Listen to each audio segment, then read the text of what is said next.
السلام علیکم ورحمۃ اللہ وبرکاتہ۔ امید ہے کہ آپ تمام حضرات بخیر و عافیت ہوں گے۔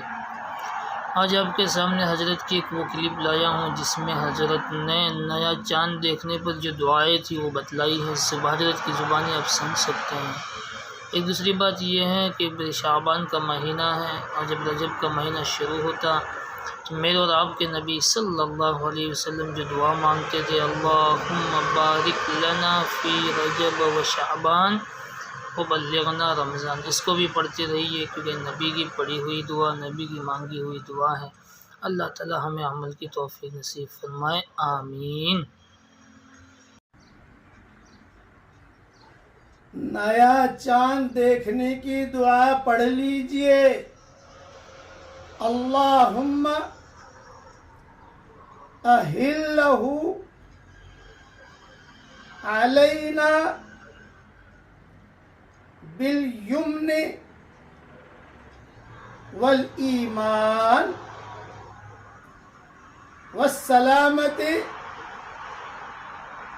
والاسلام، ربی وربک اللہ۔ اور پڑھیے، ہلال خیر ورشد، ہلال خیر ورشد، ہلال خیر ورشد، آمنت بالذی خلقک،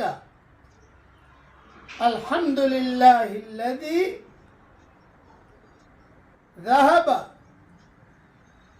بشہر کذا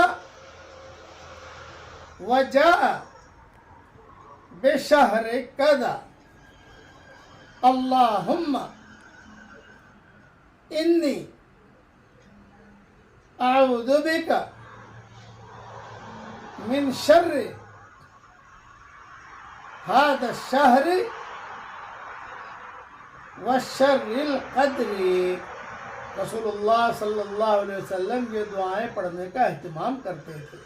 یہ سارے مضمون سنن ترمذی، مسند احمد، ابو داؤد، مشکوٰۃ المصابیح، طبرانی اور حیات الصحابہ میں موجود ہے۔ جب بھی نیا چاند ہو یہ دعا پڑھ لیا کیجئے۔ اللہ تعالیٰ اس مہینے کی ساری خیریں ہم سب کے لیے مقدر فرمائے اور برائیوں سے اللہ تعالیٰ پوری امت کی حفاظت فرمائے، آمین۔ وآخر دعوانا ان الحمد للہ رب العالمین۔ السلام علیکم ورحمۃ اللہ وبرکاتہ۔ آپ تمام کا استقبال ہے IF نورانی چینل پر۔ اگر آپ حضرات ہماری چینل پر نئے ہیں تو اس کو سبسکرائب کرنا بالکل نہ بھولیں تاکہ حضرت کے تمام وظائف اور بیانات آپ تک پہنچانے کی ہم پوری کی پوری کوشش کریں گے انشاءاللہ۔ آپ تمام کی دعاؤں سے، آپ تمام کی سپورٹ سے ہم چینل کو آگے بڑھا سکتے ہیں، اور ہمارا مقصد یہ ہے کہ امت تک حضرت کے بیانات اور حضرت کے وظائف پہنچ جائے۔